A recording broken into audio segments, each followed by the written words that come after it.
En as mañas do xoves falamos dun tema importante, falamos da saúde, da cultura de ter unha vida saudable e tamén dos problemas que poden xurdir nesa vida, nesa saúde, para mantela e para previr. Falamos de saúde e conciencia con Glenda Rodríguez, con Tino Pérez e con Martín Iglesias. Que tal os tres? Moi bons días. Hola, bos días. Buenos días, Fran, que tal? E hoxe vos dicía eu que cando me plantexastes o programa de hoxe, o título, a min é unha palabra que a moita xente, a min, como que nos infunde moito respeto, o ictus, non? Si, hoxe van a falar do ictus, pero ti xa verás como acabar o programa, estarás máis tranquilo. Bueno, a ver. Falamos do ictus porque constitúe unha das principais causas de mortalidade e discapacidade adquirida en adultos. A súa aparición súbita e o impacto funcional que xera convérteno nun problema de saúde pública. A prevención, o diagnóstico precoz e o tratamento avanzou moito nos últimos anos, aínda que persisten retos clínicos e sociais aún. Para falar disto temos hoxe a neuróloga Mar Castellanos. Bo día, Mar, que tal? Hola, buenos días, ¿qué tal? Gracias por aceptar nuestra invitación a este programa. Y Gracias a vosotros por la invitación. Para quien no te conozca, haré una pequeña introducción de tu perfil académico, digamos. La doctora Mar Castellanos es licenciada en Medicina y Cirugía con especialización en Neurología, especialista en la patología cerebrovascular, donde se incluye el ictus, autora y coautora de publicaciones científicas en revistas nacionales e internacionales y participa activamente en proyectos de investigación y actividades docentes relacionadas con su especialidad. Mar, para empezar desde un principio y para la gente que no esté familiarizada con estos términos, ¿qué es un ictus? ¿Es lo mismo que un ACV?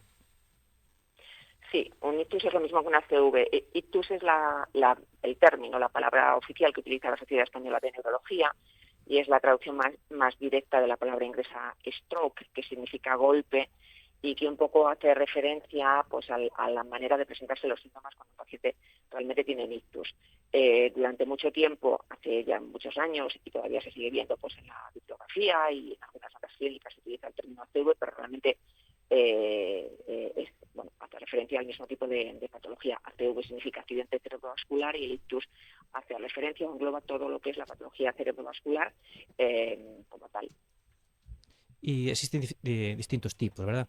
¿Qué tipos de ictus existen? ¿En qué se diferencian? Sí, existen dos grandes tipos de ictus. En la clasificación hablamos de lo que es el ictus isquémico. El ictus isquémico es el que se produce cuando se tapa una de las arterias del cerebro y por tanto hay una zona del cerebro a la cual deja de llegar la sangre, que es fundamental, el mantenimiento del flujo sanguíneo para que esa zona del cerebro funcione de manera normal. Este es el grupo más importante, el 85%, 80-85% aproximadamente de todos los pacientes que tienen un ictus isquémico, es decir, un ictus en el que lo que se produce es una oclusión de una arteria y por tanto, como digo, la ausencia o la disminución de llegada del flujo sanguíneo cerebral a una parte del cerebro que es la que irriga esa arteria que se ha tapado. Aproximadamente un 15-20% de los ictus son lo que llamamos ictus hemorrágicos. Aquí lo que ocurre es que no es que la arteria se tape, sino que la arteria se rompe y por tanto la sangre que va dentro de la arteria sale a lo que es el parénquima cerebral, el cerebro, y realmente la sintomatología es muy parecida. En cualquier caso, en el caso del ictus isquémico, lo que ocurre es que el cerebro, una parte del cerebro deja de funcionar porque le deja de llegar el aporte de sangre. En el caso del ictus hemorrágico, esa misma parte del cerebro que se daña porque se rompe la arteria y sale la sangre, deja de funcionar precisamente porque la sangre sale y está dañando esa parte del cerebro. Los síntomas van a depender de la zona donde se produzca la hemorragia y por tanto la rotura de la arteria va a dar lugar a una salida de sangre en la zona donde realmente esta arteria en condiciones normales está irrigando y en el caso del ictus isquémico se produce, como digo, una oclusión de la arteria, deja de llegar la sangre y los síntomas, por tanto, hacen referencia a esa zona que se daña. Eso quiere decir que además los síntomas van a ser pues, muy parecidos tanto en el caso del ictus isquémico y el ictus hemorrágico, por tanto, a priori no se pueden diferenciar porque lo que tenemos es una zona del cerebro dañada que deja de funcionar y que da una serie de síntomas. Hablamos aquí de una oclusión o de un sangrado. ¿Cuáles son las causas de esto? O, por decirlo de otra manera, ¿cuáles son los principales factores de riesgo sobre los que nosotros, como ciudadano de a pie, podemos trabajar? El principal factor de riesgo de ictus que no es modificable, porque nosotros siempre hablamos de factores de riesgo no modificables, es decir, aquellos sobre los que no podemos hacer nada para prevenirlos. El principal factor de riesgo no modificable es la edad. En la edad avanzada, a medida que nos vamos haciendo mayores, el riesgo de tener un ictus aumenta simplemente por el hecho de hacernos mayores y porque asociado a ese aumento de edad, pues va siempre asociado, igual que todos entendemos que cuando nos vamos haciendo mayores tenemos más probabilidad de tener, por ejemplo, posartrosis, porque las articulaciones pues van degenerando. Eso le pasa también un poquito a las arterias cerebrales y, por tanto, tenemos riesgo de tener un ictus. Sobre ese factor no podemos hacer nada, evidentemente, porque todos queremos hacernos mayores y vivir cuanto más tiempo mejor. Los que son factores modificables, que estos sí que son realmente muy importantes, porque sobre esto sí que podemos hacer, son varios. El más importante, sin lugar a dudas, tanto para el ictus isquémico como para el ictus hemorrágico, es la hipertensión arterial. Y esto es un factor sobre el que claramente podemos hacer cosas, porque tenemos muchos fármacos y tenemos muchas maneras de controlar la posible hipertensión arterial que una persona puede tener. Este, como digo, es el más importante. Por supuesto, no es el único. Luego existen otros factores, como por ejemplo el tabaquismo, ese también es un factor muy importante, el sedentarismo, la falta de ejercicio físico, algunas enfermedades cardíacas, fundamentalmente una arritmia que se llama fibrilación auricular y que a su vez también está asociada a su aparición con la edad avanzada, el consumo exagerado o elevado de alcohol es también un factor de riesgo para tener ictus, y también algunas enfermedades también muy asociadas con el riesgo vascular, como por ejemplo la diabetes mellitus. Es decir, son diferentes los factores. Lo que pasa es que cada uno de los factores tiene un peso y evidentemente a la hora de disminuir el riesgo de que una determinada persona pueda padecer un ictus, aunque todos suman, el más importante, como digo, es la hipertensión arterial. Bueno, pues hacemos aquí especial hincapié en la hipertensión arterial, ¿vale? Primer punto a destacar. Sí. Hablabas antes de que los signos y los síntomas dependen mucho de la zona afectada, pero hay unos síntomas o unos signos de alarma que deberían alertar a la población general para llamar a los servicios de emergencia. Existe un cartel, la campaña que aún está activa, creo que del Sergas Forza Faciana Fala. Ese es hay muchos carteles, en Sergas escogimos pero como os digo, hay otra serie de carteles que siempre hacen referencia a lo que son los síntomas más habituales de inicio cuando un paciente tiene un ictus, que son fundamentalmente la pérdida de fuerza, la debilidad, que generalmente afecta a la cara, que por eso decimos esto de forza facial, porque la comisura del labial en uno de los lados de la cara queda como caída, debido a que se pierde la fuerza, como digo, de la musculatura facial, el brazo del mismo lado y la pierna del mismo lado. Digo que generalmente se afecta cara, brazo y pierna porque no siempre es así. Y hay algunos pacientes que solamente tienen incluso afectación de la cara, otros pacientes pueden tener solamente afectación del brazo, o incluso existe solamente afectación de la pierna, es decir, que después existen diferentes asociaciones. Pero como síntoma, uno de los más frecuentes, el más frecuente de hecho, es la pérdida de fuerza. Asociada a la pérdida de fuerza, en muchas ocasiones hay también una pérdida de sensibilidad, es decir, que el paciente, allí donde tiene la pérdida de fuerza, no nota la sensibilidad, cuando se le toca, no nota la sensibilidad con la misma intensidad que la sensibilidad cuando se toca en el lado contrario. Muy frecuente también es la afectación del lenguaje, que también tiene muchas modalidades, desde el paciente que un poco arrastra las palabras. Nosotros siempre decimos que es un poco la forma de hablar que a veces podemos tener cuando hemos bebido en exceso, ¿no? Un poco arrastrando las palabras, pero al paciente se le puede entender todavía lo que dice.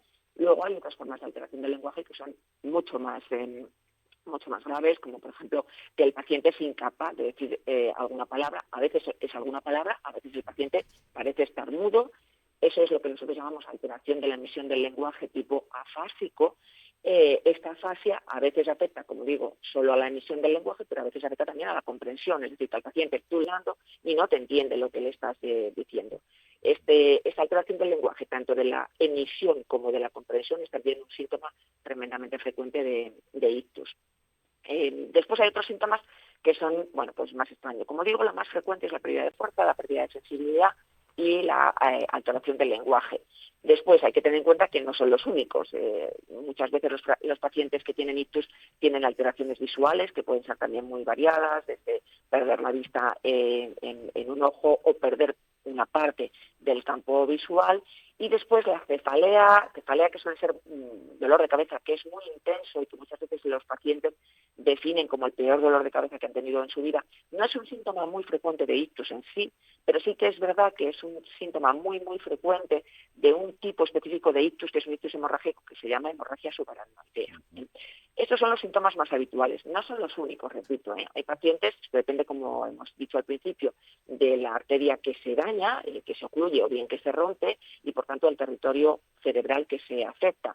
Cuando se afecta el territorio posterior del cerebro, que es menos habitual, pues aparecen otros síntomas como por ejemplo visión doble, que nosotros llamamos diplopia, el vértigo, que también tiene una serie de características, bueno, pues un poquito diferentes y que hacen pensar en que realmente este vértigo, que muchas veces es un problema del oído y por tanto nada tiene que ver con el ictus, puede ser debido a un ictus porque se acompaña de otros síntomas. También una alteración de la coordinación, una posible alteración de la marcha, que el paciente va como si estuviera borracho. Pero estos, digo, son síntomas mucho menos habituales. Los que tenemos siempre que recordar son la pérdida de fuerza, la pérdida de sensibilidad, la alteración del lenguaje, que es lo que suele aparecer, así como síntomas y signos de alarma en los carteles en los que siempre hacemos hincapié en los síntomas de ictus. El otro punto importante es que estos síntomas aparecen de forma brusca. Es decir, lo típico y característico del ictus, que se llama así, como decía al principio de la entrevista, haciendo traducción de la palabra inglesa stroke, golpe, es que esto aparece efectivamente así, de golpe. El paciente está bien y en un segundo el paciente tiene estos síntomas que se presentan de forma muy súbita. Estos síntomas, apareciendo de forma súbita, tienen que encender la alarma o al paciente, pero en muchos casos el paciente desgraciadamente no va a ser capaz de poder avisar de que tiene esos síntomas por la propia afectación neurológica, o a los que están alrededor, que son en muchas ocasiones los que van a tener que poner en marcha los sistemas de emergencias cuando presencien que alguna persona que se encuentra a su alrededor tiene esta sintomatología, como digo, de forma brusca. Bien, perfectamente explicado, nos ha quedado muy claro y creo que a los oyentes también. Y me gustaría que explicásemos a los oyentes, nosotros como sanitarios entendemos que este tipo de patologías isquémicas, igual que el infarto de miocardio, nosotros le llamamos tiempo dependientes y se consideran emergencias más que urgencias. ¿Por qué es determinante el factor tiempo en el abordaje del ictus? Pues porque lo que nosotros podemos hacer como sanitarios en el manejo de un paciente con ictus depende tremendamente del tiempo en que el paciente consulte. Ahora mismo, afortunadamente, sobre todo en el caso del ictus sistémico, que es donde más posibilidad terapéutica tenemos, a través de diferentes terapias que se llaman terapias reperfusivas, podemos conseguir que esa arteria que está tapada se destape y deshacer ese trombo, ese coágulo que está tapando la arteria. Esto se puede hacer con fármacos que se llaman fármacos fibrinolíticos, que se administran de forma endovenosa, o se puede hacer incluso introduciendo un catéter a través de la ingle, muy similar a lo que se hace en el caso de los pacientes que tienen un infarto de miocardio, para con ese catéter llegar a las arterias del cerebro y extraer el trombo. Este procedimiento se llama trombectomía mecánica. Esto se puede hacer, pero los ensayos clínicos que se han llevado a cabo para demostrar la eficacia de estas terapias, tanto las que se administran por vía intravenosa como la trombectomía mecánica a través del catéter endovascular, tiene eficacia en un determinado tiempo.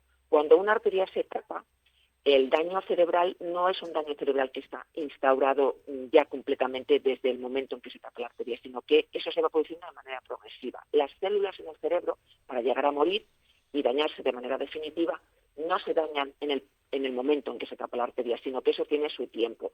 Y el tiempo que tarda en dañarse definitivamente esas células a las que les falta el flujo sanguíneo cerebral depende de algunos factores, una cosa que se llama circulación colateral, es decir, el cerebro es un órgano que está muy protegido y cuando se tapan unas arterias se pueden abrir otras, pero la circulación colateral tampoco es la misma para cada persona. Y por tanto, como digo, el tiempo es un factor determinante para intentar salvar esas células a las que les está llegando poca sangre. Como digo de entrada, esas células tienen una supervivencia, pero cuanto más tiempo pasa, más células se mueren. Por tanto, cuanto antes nosotros seamos capaces de restaurar el flujo sanguíneo cerebral, menos células van a morir y por tanto el pronóstico del paciente va a ser muchísimo mejor.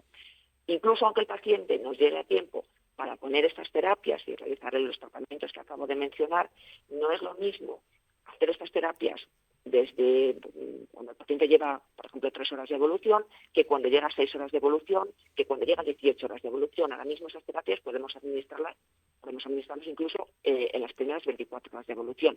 Pero el pronóstico no es el mismo si lo hacemos, como digo, a las 20 horas, que si lo hacemos a las 3 horas o que si lo hacemos a las 6 horas. Cuanto más tiempo pasa desde el inicio de la sintomatología, menor posibilidad tiene ese paciente de evolucionar de forma adecuada, incluso aunque seamos capaces de restaurar el flujo abriendo esa arteria. De ahí que el tiempo sea tan importante en este tipo de patología.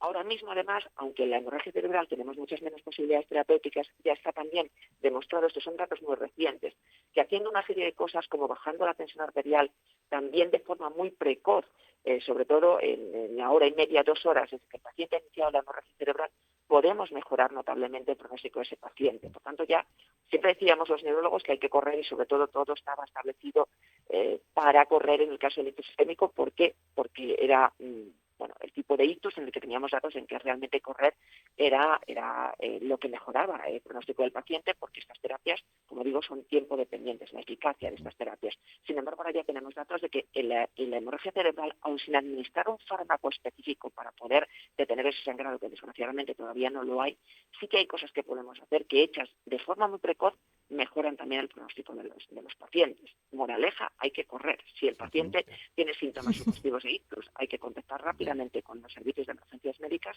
y que el paciente sea trasladado a un hospital donde se le puedan realizar las pruebas de diagnóstico que nos van a confirmar que ese paciente tiene un ictus y establecer en su caso las terapias necesarias, porque de eso va a depender el pronóstico del paciente. Bien, en relación a esto precisamente y para nuestra audiencia, ¿qué variabilidad hay de secuelas tras un ictus y si esto del tiempo dependiente influye en que sean permanentes o puedan ser secuelas transitorias? Bueno, la variabilidad es enorme, porque, claro, aquí después también tenemos que hablar de una serie de factores que están relacionados con cómo va a evolucionar el paciente. No es lo mismo el paciente que tiene un volumen, por ejemplo, de ictus isquémico, de infarto cerebral definitivo grande, que el que lo tiene pequeño.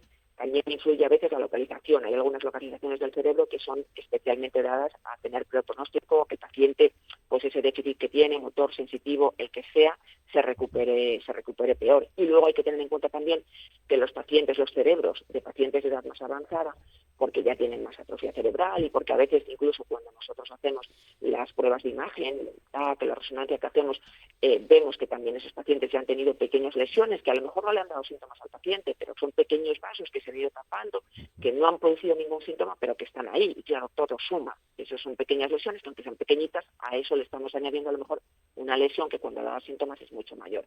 Entonces ahí hay luego una serie de factores que realmente influyen de manera notable también en el pronóstico de los pacientes. Pero como digo, sobre todo en fase aguda de un ictus, lo que más influye es el tiempo transcurrido desde que el paciente inicia los síntomas hasta que nosotros podemos hacer este tipo de tratamientos. Desgraciadamente también tengo que decir que incluso abriendo la arteria no habiendo transcurrido demasiado tiempo, hay un porcentaje de pacientes que no evolucionan bien.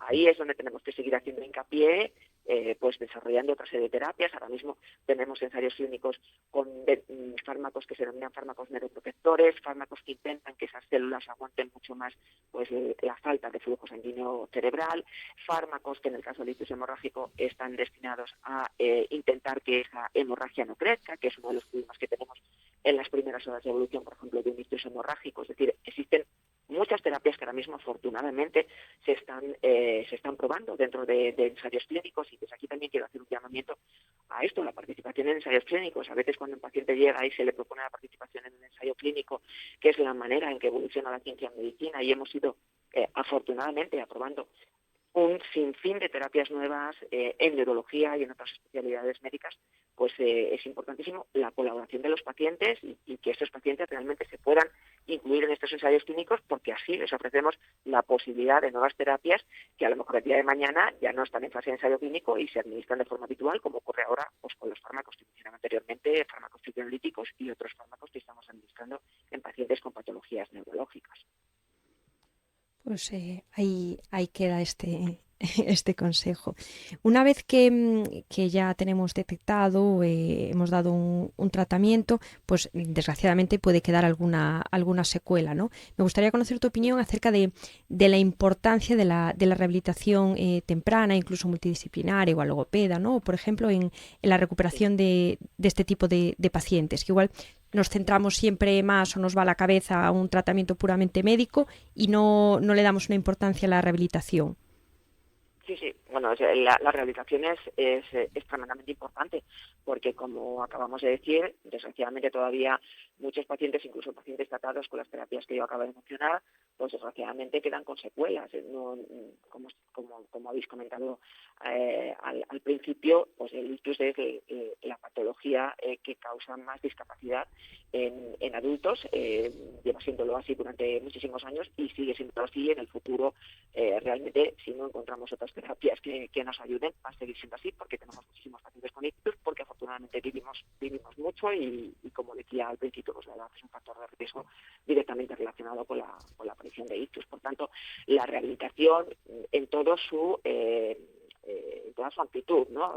Sí, te iba a comentar también, unido un poquillo a esto, ¿no? Al margen de lo que es el tratamiento médico, si podríamos aquí incluir también un apoyo psicológico. No sé de qué manera, si esto lo habéis estudiado, puede afectar pues a la posición emocional del paciente, ¿no? Al final, al ver que ha perdido algún tipo de facultad, que igual ya no tiene la independencia que podía tener antes, a pesar de, bueno, estamos aquí poniendo muy catastrofistas, no tiene siempre por qué ser así, ¿no? Pero efectivamente, no tiene siempre por qué ser así, pero desgraciadamente en muchas ocasiones es así. Y por tanto, de ahí y va un poco mi comentario, ¿no? Lo que es la rehabilitación en toda su amplitud, porque aquí, como comentabais también vosotros, está el fisioterapeuta, está el terapeuta ocupacional, está el logopeda y está, por supuesto, el apoyo psicológico, porque muchos pacientes que tienen ictus, incluso pacientes que afortunadamente evolucionan bien, por el miedo a tener otro posible ictus, porque claro, ese miedo siempre queda ahí. El paciente que recuerda, a veces muchos pacientes no lo recuerdan, pero muchos lo recuerdan, evidentemente, y la fase de recuperación, si han quedado con secuelas,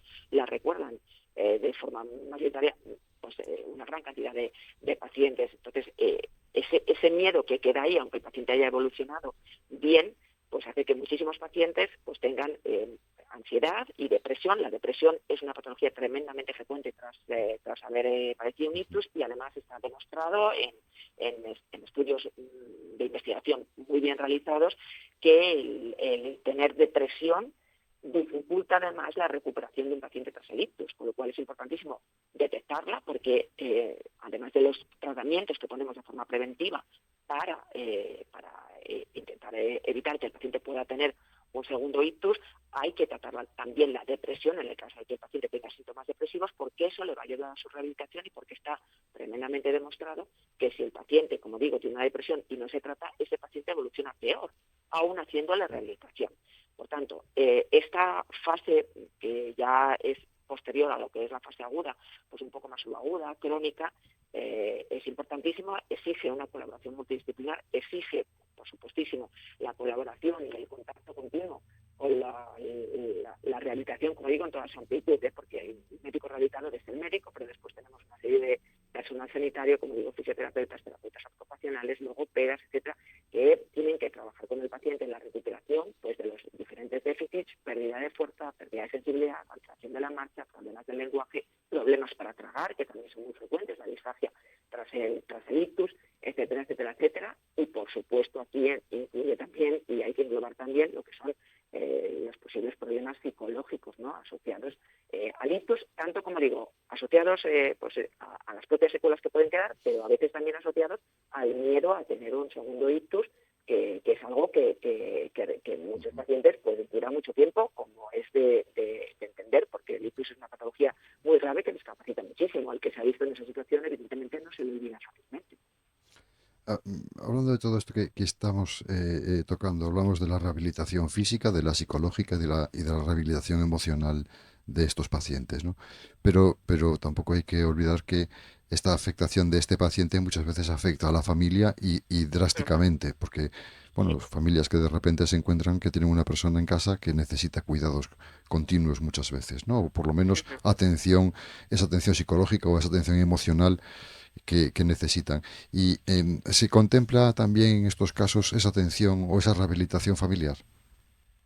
Bueno, a ver, evidentemente nosotros sabemos que los cuidadores principales de los pacientes con ictus muchas veces son los familiares, porque ahora mismo hay que reconocer, bueno, pues que nuestro sistema sanitario es un sistema sanitario buenísimo, pero nos faltan cosas a las que llegar, ¿no? De ahí, pues bueno, que se hayan y que se estén realizando, pues de forma relativamente reciente se creó un plan de atención integrado al daño cerebral, donde están, por ejemplo, los pacientes con ictus un poco para intentar ayudar al soporte de no solo de los pacientes, sino efectivamente de los familiares, que en muchísimas ocasiones tienen que lidiar con todo el peso de un paciente que bueno, pues que desgraciadamente pues puede quedar gravemente discapacitado y que al final pues está en el domicilio al cuidado de los familiares. Evidentemente tenemos apoyo en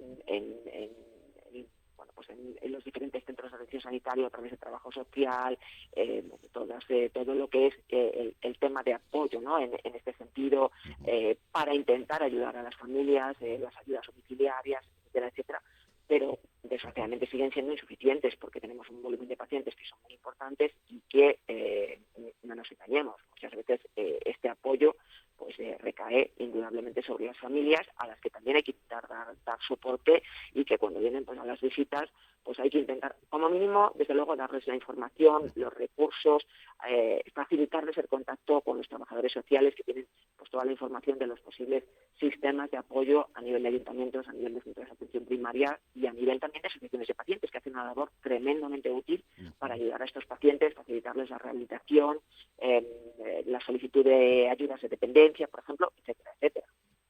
Sí, nosotros lo vemos mucho somos enfermeros de atención primaria, al final es verdad que cada uno de nosotros abarca tanta población que a veces es difícil estar en todos los domicilios al mismo tiempo. Claro, sí. Sí.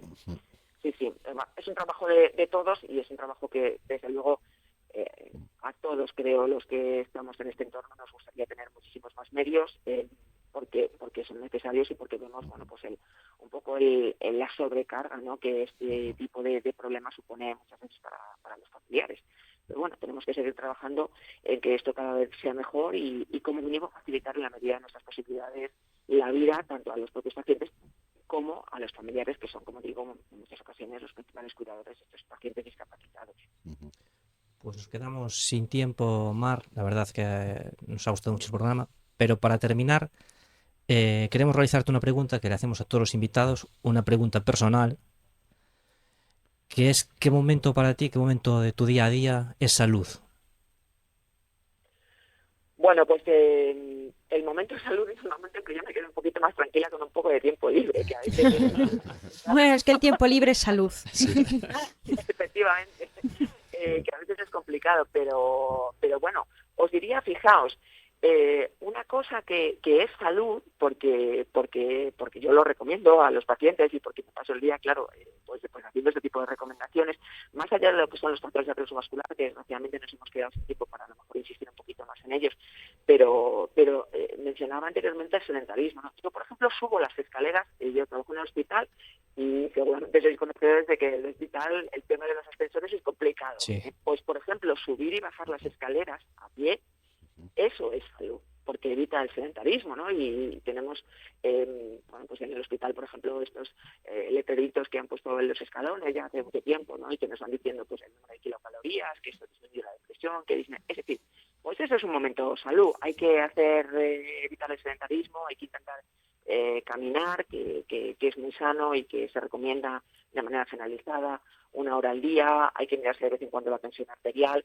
Pero vaya, si me preguntáis a mí específicamente, el que sí que hago seguro todos los días es un momento de salud, es subir y bajar las escaleras. Pues, si os parece, para terminar, me gustaría comentar una cosilla a raíz de los factores de riesgo cardiovascular, de esto que hemos hablado.